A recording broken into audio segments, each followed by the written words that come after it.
Hello friends, Karthika పురాణము కార్తీక మాసము 30 రోజులు 30 అధ్యాయములు చదవడానికి వీలు లేని వారు విని తరించగలరు. మనకు ఈ వీడియోని స్పాన్సర్ చేస్తున్న వారి వివరాలు.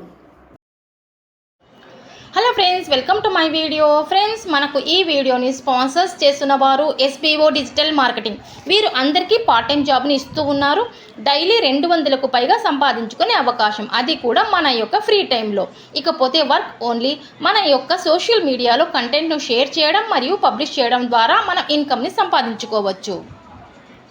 ஸ்கிப் பண்ணாதீங்க, பெரிய தப்பு. தினம் 300 ரூபாய் சம்பாதிக்க அரிய வாய்ப்பு. இன்ஸ்டாகிராம், ஃபேஸ்புக் பயன்படுத்த தெரிந்தால் போதும். Content post and content publishing மூலமா தினம் 300 ரூபாய் சம்பாதிக்கலாம். இந்த வேலை செய்ய 5 நிமிடம் போதும். Work training support, group communication support, all language customer live chat support, முக்கியமா சொந்தமா ஒரு பிசினஸ் ஸ்டார்ட் பண்ற அளவுக்கு உங்களால கற்றுக்கொள்ளவும் முடியும், சம்பாதிக்கவும் முடியும். இந்த வேலை வாய்ப்பு வழங்குவது 5 வருடத்திற்கு மேல ரன் ஆகிட்டு இருக்க நம்ம தமிழ்நாட்டு company school of business organisation private limited. மேலும் விவரங்களுக்கு டிஸ்கிரிப்ஷன்ல கொடுத்திருக்க நம்பருக்கு வாட்ஸ்அப் பண்ணுங்க. ఫ్రెండ్స్, మనము కార్తీక పురాణములోని అధ్యాయములను పఠించడానికి ముందుగా మనము శ్రీ శివస్తోత్రము, శ్రీ విష్ణు స్తోత్రము ఒక్కసారి పఠించి ఆ తర్వాత మనం అధ్యాయంలోనికి వెళదాం. శ్రీ శివస్తోత్రము. వందే శంభు ఉమాపతిం సురగురం వందే జగత్కారణం వందే పన్నగభూషణం మృగధరం వందే పశునాం పతిం వందే సూర్య శశాంక వహ్నీనయనం వందే ముకుంద ప్రియం వందే భక్తజనాశ్రయించ వరదం వందే శివం శంకరం. శ్రీ విష్ణు స్తోత్రం. శాంతాకారం భుజగశయనం పద్మనాభం సురేశం విశ్వాకారం గగనసదృశం మేఘవర్ణం శుభాంగం లక్ష్మీకాంతం కమలనయనం యోగి హృద్యానగమ్యం వందే విష్ణుం భవభయహరం సర్వలోకైకనాథం. కార్తీక పురాణం 25వ అధ్యాయము. కథ పేరు దుర్వాసుడు అంబరీషుని శపించుట. అంబరీష, పూర్వజన్మలో కించిత్ పాప విశేషం వలన నీకీ అనర్థం వచ్చినది. నీ బుద్ధిచే దీర్ఘముగా ఆలోచించి నీ కెటులు అనుకూలించునో అటులనే చెయ్యుము. ఇక మాకు సెలవు ఇప్పించుము అని పండితులు పలికిరి.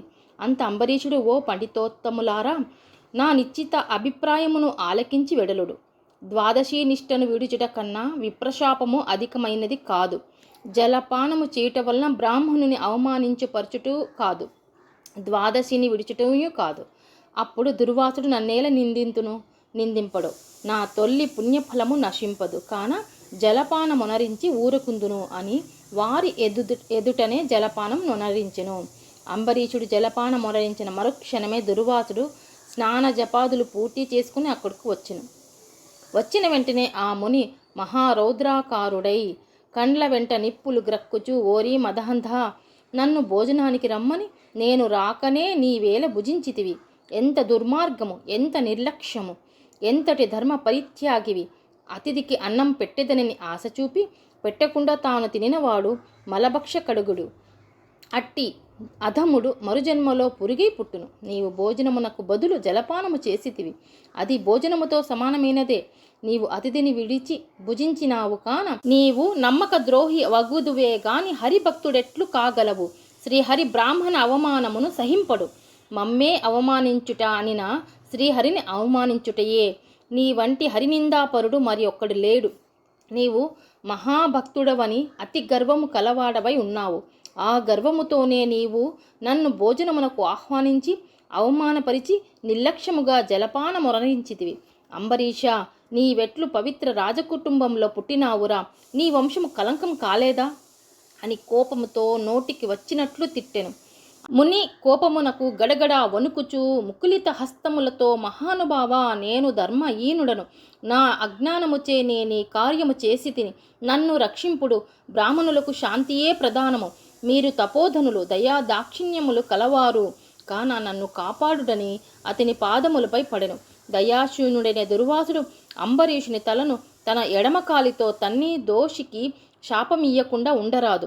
నీవు మొదటి జన్మలో చేపగాను, 2వ జన్మలో తాబేలుగాను, 3వ జన్మలో పందిగాను, 4వ జన్మలో సింహముగాను, 5వ జన్మలో వామనుడుగాను, 6వ జన్మలో క్రూరుడగు బ్రాహ్మణుడుగాను, 7వ జన్మలో మూఢువైన రాజుగాను, 8వ జన్మలో రాజ్యము గాని సింహాసనము గాని లేనట్టి రాజుగాను, 9వ జన్మలో పాషాండ మతస్థునిగాను, 10వ జన్మలో పాపబుద్ధి గల దయలేని బ్రాహ్మణుడుగాను పుట్టెదవుగాక అని వెనక ముందు ఆలోచించక శపించెను.